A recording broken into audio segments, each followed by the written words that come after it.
네, 아이템 68 일반적으로 통용되는 명령 규칙을 따르라 발표를 맡게 된 유연우입니다. 이제 저희가 타일이라고 해야 되나요? 자바 코드 컨벤션에 대해서 조금 너무 깊게는 아니어도 간단하게 이제 책에 나와 있는 예제를 기반으로 좀 설명을 드리도록 할게요. 뭐 전부 다 흔히 사용하는 그런 스타일보다는 살짝 헷갈릴 수 있는 거 위주로만 가져와 봤습니다. 그래서 자바의 명령 규칙은 크게 이제 절차 규칙이랑 이제 문법 규칙이 존재하게 되는데요.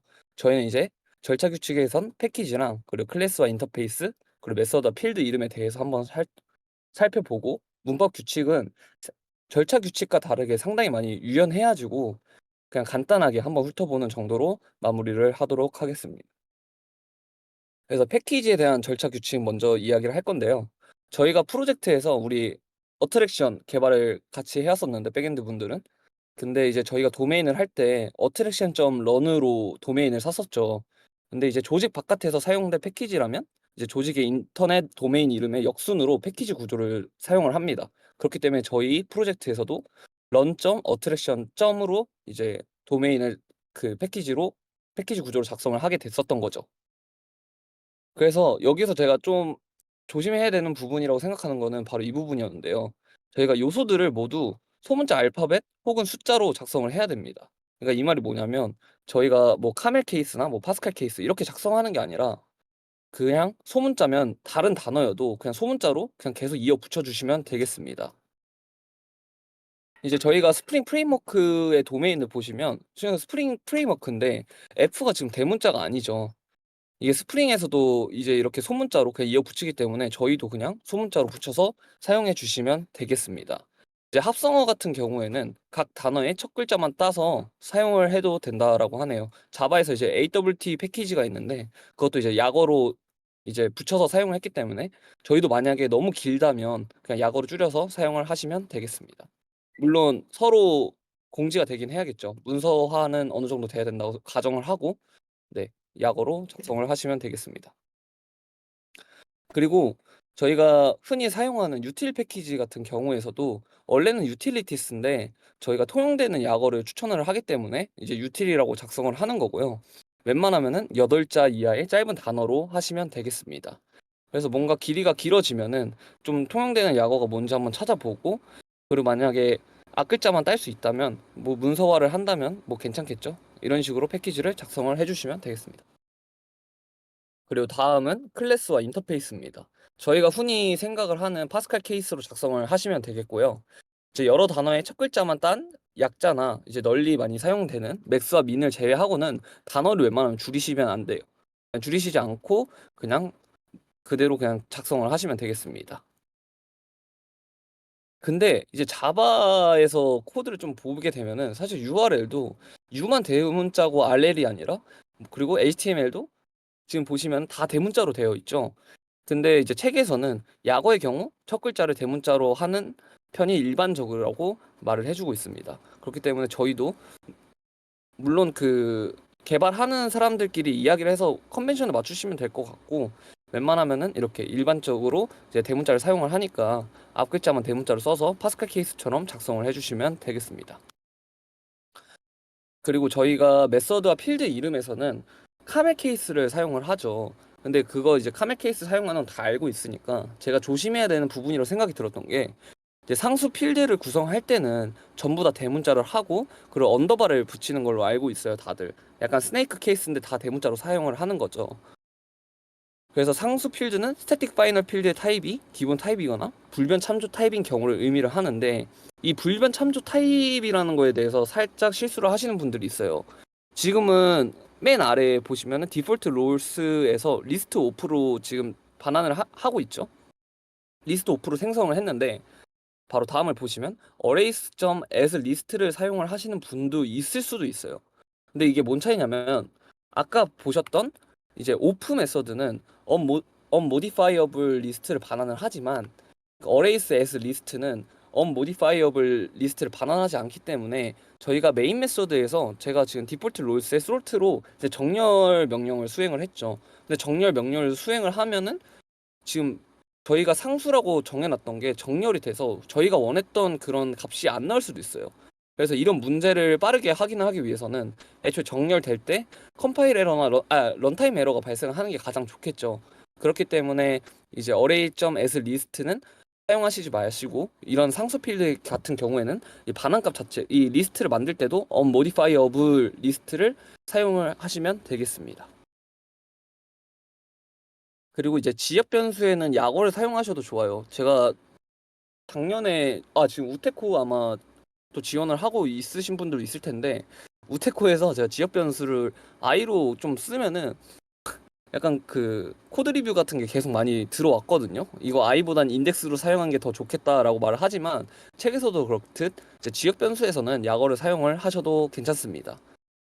이제 하지만 이제 입력 매개 변수도 어떻게 보면 지역 변수죠. 스택 프레임 안에 같이 존재하기, 메모리상에서 같이 존재하기 때문에 이제 인덱스 라스트 넘버라고 작성을 한 매개 변수 역시 지역 변수지만, 저희가 자바독을 공부를 하면서도 이제 이 메서드가 어떤 일을 하는지 파라미터 정보도 넣어주게 되어 있어요. 우리가 문서까지 이 매개 변수는 들어가기 때문에 이 매개 변수까지는 그래도 웬만하면 신경 써서, 지역 변수보다 신경 써서 작성을 해주시면 되겠습니다. 그리고 이제 마지막으로 이제 타임 매개 변수에 대해서 이야기를 하는데요. 타임 매개 변수는 이제 한 문자로 표현하는 것은 다들 알고 계신다고 생각이 듭니다. 이제 임의의 타입인 경우에는 타입의 약자인 t를, 그리고 컬렉션 원소의 타입은 엘리먼트의 약자 e, 그리고 맵의 키와 값은 키와 밸류 약자인 k와 v를 사용하시면 되겠고, 이제 예외에서는 x, 그리고 반환 타입인 리턴의 약어인 이 r을 사용하셔서, 이 대부분 개발자분들이 이렇게 사용을 하니까 거기에 맞춰서 작성을 하시면 될 것 같아요. 그리고 그 외에 이미 타입의 시퀀스에서는 t, u, v, 우리가 펑션 함수형 인터페이스를 보면은 tuv 막 써서 막 작성이 되어 있는데, tuv를 사용을 하거나 혹은 t1, t2, t3를 사용해서 작성을 해주시면 되겠습니다. 그래서 절차 규칙을 한번 한눈에 보게 되면요. 이제 패키지와 모듈 같은 경우에는 그냥 소문자로 그냥 이어 붙이셔서 계층형 구조로 점을 기반으로 작성을 하시면 되겠고, 클래스와 인터페이스 같은 경우에는 파스칼 케이스로 작성을 하시면 되겠습니다. 그리고 메서드와 필드는 카멜 케이스를 이용해서 작성을 하시면 되겠고, 상수 필드 같은 경우에는 이제 다 대문자지만 띄어쓰기 할 때 혹은 다른 단어일 때는 언더바를 붙이시면 되겠고, 제가 아까 말씀드렸던 것처럼 불변 불변 참조 객체를 좀 생각을 하셔서 개발을 하시면 좋겠습니다. 그리고 지역 변수 같은 경우에는 이제 약어를 사용을 해도 되지만, 입력 매개 변수 같은 경우에는 그래도 신경 써서 작성해 주시면 좋겠고, 타임 매개 변수 같은 경우에는 아까 말씀드렸던 그런 약어들, 그 밑에 있는 것들만 사용을 해 주시면은 이제 다 같이 어느 정도 일정한 포맷이 맞춰지기 때문에 개발하시는데 오해가 없을 수 있어서 좋을 것 같습니다. 이제 다음은 문법 규칙인데요. 이제 절차 규칙과 비교하면은 더 유연하고 논란도 되게 많습니다. 그 논란이 많다는 거는 그냥 회사 들어가셔서 회사 컨벤션에 맞게 그냥 작성을 하시면 되겠습니다. 그래서 객체를 생성할 수 있는 클래스, 열거 타입 포함을 하셔서 단수 명사나 명사구를 사용하시면 되겠고, 객체를 생성할 수 없는 클래스의 이름은 보통 이제 복수 명사를 사용을 합니다. 그리고 인터페이스 같은 경우에는 이제 제가 가끔 발표 자료로 그 새 예제를 많이 드는데, 이제 플라이어블 이런 식으로 지을 수도 있고, 그러니까 어블이나 이블처럼 형용사로 지으셔도 되겠고, 그냥 똑같이 파스칼 케이스로 작성을 하셔도 돼요. 그리고 애너테이션은 그 활용이 다양하기 때문에 이제 따로 규칙은 없고 그냥 맞춰서 그냥 작성을 하시면 되겠습니다. 그리고 어떤 동작을 수행하는 메서드 이름은 목적어를 포함한 동사구로 지으시고, 그리고 불리안을 반환할 때 보통 is를 대부분 많이 사용을 하실 텐데, 뭐 드물게 has를 사용을 하셔도 되고, 명사나 명사구 혹은 형용사로 기능하는 아무 단어나 구로 끝나도록 지으시면 되겠습니다. 그리고 이제 여기서 제가 좀 말씀드리고 싶었던 게, 반환 타입이 불리한이 아닐 때 이제 보통 명사, 명사구 혹은 get으로 시작한 동사구로 지어요. 근데 그러면 이제 저희가 어떤 클래스 객체에서 name이라는 필드명을 반환하는 게 있으면은 우리가 get name 해서 우리는 보통 코드를 작성을 하죠. 근데 이때 이 get을 사용하면은 되게 스프링에서 얽혀 있는 게 많을 수도 있어요. 이게 리플렉션으로 동작하는 것들이 있을 수도 있어서, 특히 이제 오브젝트 매퍼의 같은 경우에는 이제 get으로 시작하는 애들을 전부 다 그 HTTP 포맷으로 다 바꿔주거든요. 제이슨 형태로.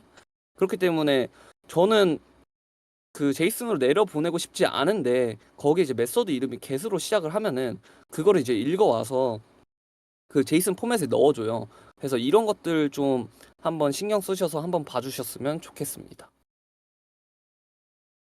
그리고 이제 객체 타입이 바꿔서 이제 다른 타입, 또 다른 객체를 반환하는 인스턴스의 메서드 이름은 to 타입 형태로 지으시고, 이제 객체의 내용을 다른 뷰로 보여주는 메서드 이름은 as 타입 형태로 지으시면 됩니다.